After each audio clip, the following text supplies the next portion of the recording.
अस्सलाम वालेकुम। उम्मीद करती हूँ आप सब खैरियत से होंगे। जैसे कि आप जानते हैं हमारा अक्सर जिस तरह उनकी डेथ हुई और किस तरह उनकी लाश 9 महीने तक एक अपार्टमेंट में पड़ी रही और कोई भी मतलब किसी को भी उनकी डेथ का पता ना चल सका। सारे अपनी राय दे रहे थे तो मैंने सोचा मैं भी क्यों ना अपनी राय दे दूँ। तो पहली बात तो ये है कि इनके साथ जो हुआ वो बहुत बुरा हुआ। लोग किसी इन्वेस्टिगेशन में लगे हुए हैं जी इनका मर्डर हुआ है या इनकी नेचुरल डेथ है। नेचुरल डेथ भी होगी तो मैं भी उस नेचुरल डेथ को भी मर्डर ही कहूँगी, क्योंकि इनके घर वालों ने जिस तरह इनको तनहा छोड़ दिया था और जिस तरह ये डिप्रेशन का शिकार रही और ताल्लुक़ और वास्ता किसी से नहीं रखा, तो इससे यही साबित होता है ये फ्रेंड्स भी बहुत कम बनाती थी। इनका मतलब लोगों के साथ अच्छा जो था वो ताल्लुक़ भी नहीं था, मतलब वो कि ज़्यादा किसी से ताल्लुक़ कायम नहीं करती थी। अब इसका मतलब ये नहीं है वो ये इनके अंदर कोई बुराई है, मतलब कि ये किसी से ज़्यादा ताल्लुक़ कायम नहीं रखती थी, ठीक है। उसके अलावा घर वालों का प्रेशर, ऊपर से इन्होंने जिस तरह रेंट नहीं पे किया और माली मकान इन्हें तंग किया हुआ था, तो इनके माली हालात भी ख़राब थे। घर वालों की सपोर्ट एक लड़की के लिए बहुत ज़्यादा इम्पोर्टेंट होती है, जो कि एक घर वालों को मतलब मेरे लिहाज से करनी चाहिए, ठीक है।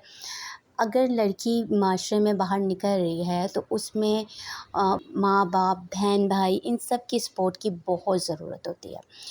बट इनकी फैमिली ने इन्हें बिल्कुल सपोर्ट नहीं की। जिन्होंने काफ़ी कोशिश भी की कि मेरे घर वाले मेरी फ़ील्ड पे जो भी मैं फ़ील्ड अख्तियार की इस पे हैप्पी हो जाएं, बट घर वाले नहीं हुए। बस सलाम दुआ रखते थे कॉल पे, एक कॉल की हद तक। अब वो कितना सच है, कितना झूठ है, कितनी हद तक ये रखते थे, ये नहीं जानते। इनके गुज़श्ता कुछ फैमिलीज़ ने जो स्टेटमेंट दिए इनके इर्द-गिर्द लोगों के स्टेटमेंट से यही लगता है कि इनके इतने अच्छे ताल्लुकात नहीं थे। बस वो है कि एंड में बॉडी इसलिए ले गए क्योंकि वो पब्लिक प्रेशर था, इसकी वजह से इन्होंने बॉडी जो है इसकी क्लेम की है, डेड बॉडी, वरना ये लेके ये भी ना जाते। सबसे ज़्यादा जो इंसान जो समझे टूट जाता है ना, वो होता है डिप्रेशन।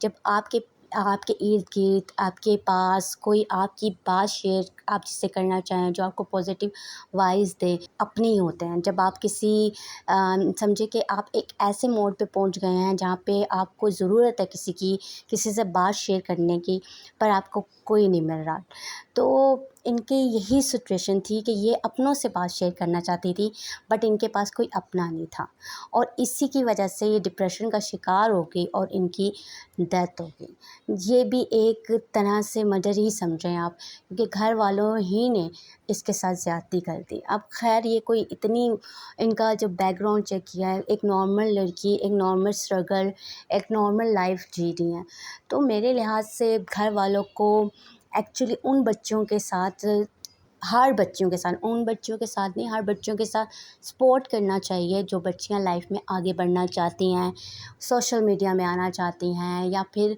वो दूसरी एक्टिविटीज़ में आगे बढ़ना चाहती हैं। तो पेरेंट्स को चाहिए उनके साथ रहें, उनके ख्वाब पूरे करने में उनकी मदद करें, ठीक है। इस तरह घर से जब वो निकल गई बाहर, तब आपकी इज़्ज़त नहीं थी, तब आप की मर्दानगी कहाँ थी। ख़ानदान वालों ने जब नहीं पूछा कि आपकी जवान बेटी जो कि सबसे छोटी है वो घर छोड़ के चली गई, फिर पब्लिक के प्रेशर में आपने फिर बॉडी जो है डेड बॉडी ली, वरना तो आपने डेड बॉडी से भी इनकार कर दिया था। तो वही वाली बात है, ज़माने को क्या पूरी दुनिया को पता चल गया इसके माँ बाप कौन हैं, ये किसकी बेटी है। अगर इज़्ज़त के साथ आप इसके साथ चलते तो आज सूरत हाल और वक्त कोई और होता। खैर इन्वेस्टिगेशन जो चल रही है अभी तक ये पता नहीं चल सका ये नेचुरल डेथ है या फिर मर्डर है, अल्लाह बेहतर जानता है। अभी तो इन चीज़ों में इन्वेस्टिगेशन चल रही है और टाइम टू टाइम मैं इस बारे में भी आपसे डिस्कस करूँगी। आपकी राय क्या है कमेंट्स में ज़रूर दीजिएगा, और क्या मेरी बात से मुत्तफ़िक हैं, आप भी एग्री करते हैं कि ये इसके फैमिली का हाथ है। क्या पता आगे जाके कुछ और ही सिचुएशन निकल आए, अभी कहना कुछ मुनासिब नहीं होगा, क्योंकि अल्फाज के चुनाव बड़े मतलब के जो है ना सोच समझ के करने चाहिए। खैर आगे क्या है क्या नहीं हम सिचुएशन देख के मैं इस पे डिस्कशन करूँगी। तो अपनी राय आप ज़रूर दीजिएगा। इंशाल्लाह फिर नई वीडियो के साथ हाज़िर होंगी। जब तक के लिए अल्लाह।